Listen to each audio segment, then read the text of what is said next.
నమస్కారం. ఓం శ్రీ మాత్రే నమః. ప్రతి ఉదయం ఒక కొత్త అవకాశాన్ని తెస్తుంది.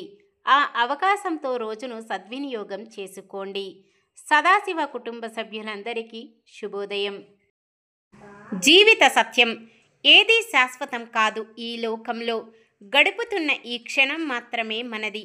నిన్న అనేది తీరిపోయిన రుణం, రేపు అనేది దేవుడిచ్చిన వరం. ఈరోజు పంచాంగం చూద్దాం.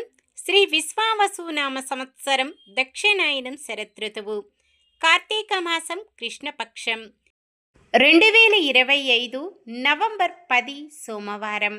సూర్యోదయం ఉదయం 6:22 సూర్యాస్తమయం సాయంత్రం 5:37. చంద్రోదయం రాత్రి 10:35. చంద్ర అస్తమయం మధ్యాహ్నం 12:04. తిథి షష్ఠి, రాత్రి 12:13 వరకు. తదుపరి సప్తమి. నక్షత్రం పునర్వసు, సాయంత్రం 6:51 వరకు. తదుపరి పుష్యమి.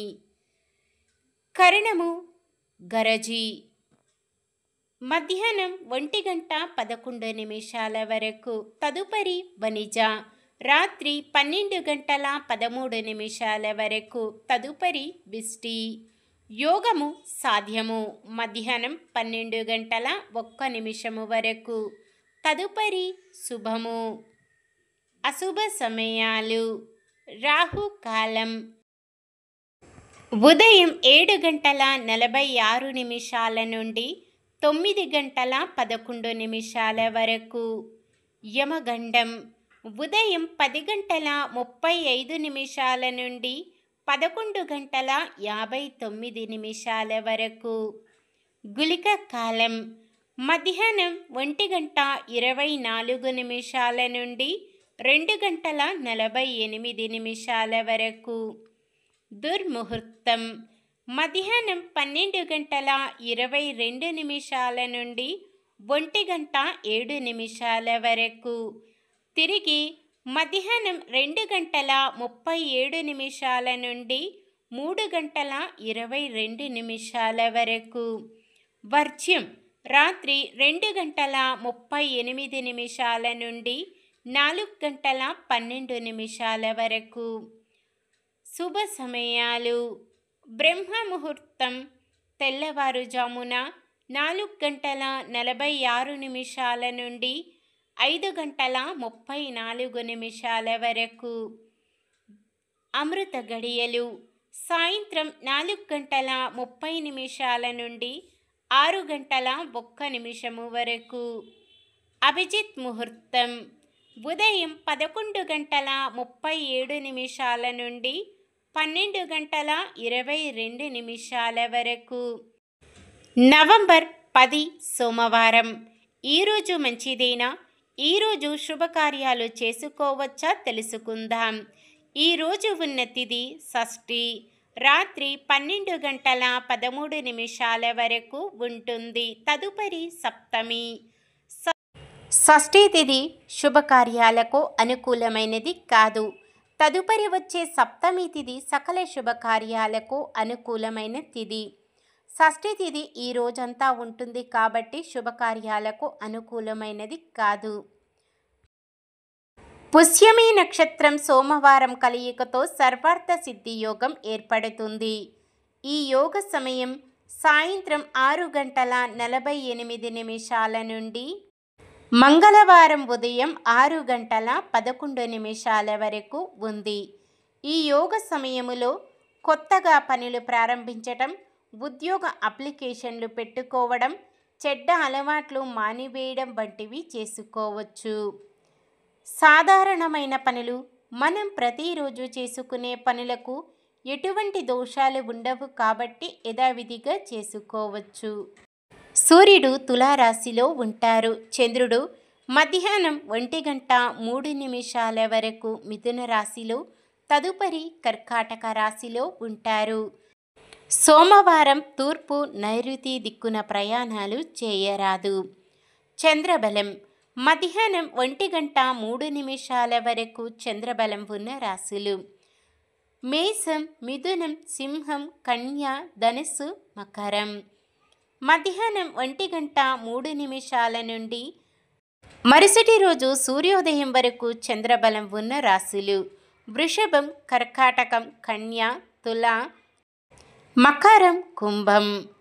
నక్షత్ర బలం: పునర్వసు నక్షత్రం ఉన్న సమయములో బలమైన నక్షత్రాలు: భరణి, రోహిణి, ఆరద్ర, పుష్యమి, ఆశ్లేష, పుబ్బ, హస్త, స్వాతి, అనురాధ, జ్యేష్ఠ, పూర్వాషాఢ, శ్రవణం, శతభిషం, ఉత్తర భాద్రపద మరియు రేవతి.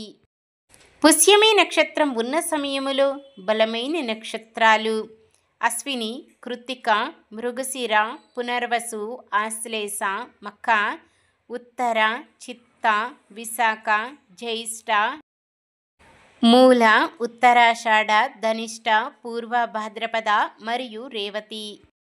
ఈరోజు పుట్టినరోజు మరియు పెళ్లి రోజు జరుపుకుంటున్న వారందరికీ ఆ శ్రీ మహావిష్ణువు, లక్ష్మీదేవిల ఆశీస్సులు ఎల్లప్పుడూ ఉండి వారంతా సుఖ సంతోషాలతో, సకల సంపదలతో, ఆయురారోగ్యాలతో ఉండాలని మనస్ఫూర్తిగా కోరుకుంటున్నాను.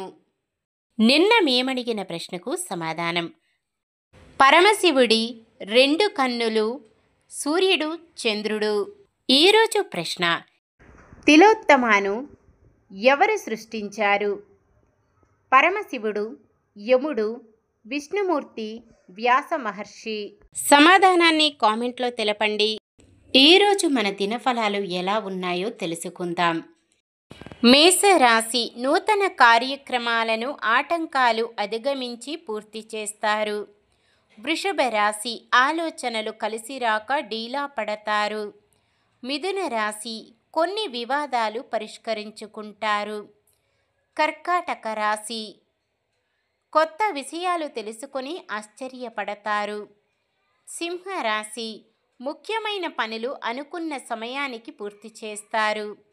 కన్య రాశి: ఆత్మీయుల నుంచి కీలక సమాచారం అందుతుంది. తులారాశి: నిరుద్యోగులకు నూతన ఉద్యోగాలు దక్కుతాయి. వృశ్చిక రాశి: ఆలోచనలు అమలులో ఆటంకాలు తొలగుతాయి. ధనుస్సు రాశి: పరిస్థితులు అనుకూలించి ముందుకు సాగుతారు. మకర రాశి: మిత్రులను కలుసుకుని వారికి తగు సహాయం అందిస్తారు. కుంభరాశి: అత్యంత ఇష్టమైన వ్యక్తులను కలుసుకొని కీలక అంశాలపై చర్చిస్తారు. మీనరాశి: ముఖ్య కార్యక్రమాలు పూర్తి చేసేందుకు శ్రమ పడతారు. ఇది ఈ రోజుటి పంచాంగం. మన గ్రహస్థితి ఎలా ఉన్నా ఆ భగవంతుని దీవెనలతో మనమంతా చల్లగా ఉండాలని మనస్ఫూర్తిగా కోరుకుంటున్నాను. మన బలానికి దైవ బలం తోడైతే అద్భుతాలు జరుగుతాయి. ప్రతిరోజు మర్చిపోకుండా దైవనామస్మరణం చేయండి. జై శ్రీరామ్. ఈ వీడియో నచ్చితే లైక్ చేయండి. మన వాళ్ళందరికీ ఉపయోగపడవచ్చు. షేర్ చేయండి. మన ఛానల్ని ఎవరైనా కొత్తగా చూస్తున్నట్లయితే సబ్స్క్రైబ్ చేసుకొని పక్కనే ఉన్న బెల్ ఐకాన్ని క్లిక్ చేసి ఆల్ అనే ఆప్షన్ని సెలెక్ట్ చేయండి. ఇంకా 3కి షేర్ చేయండి.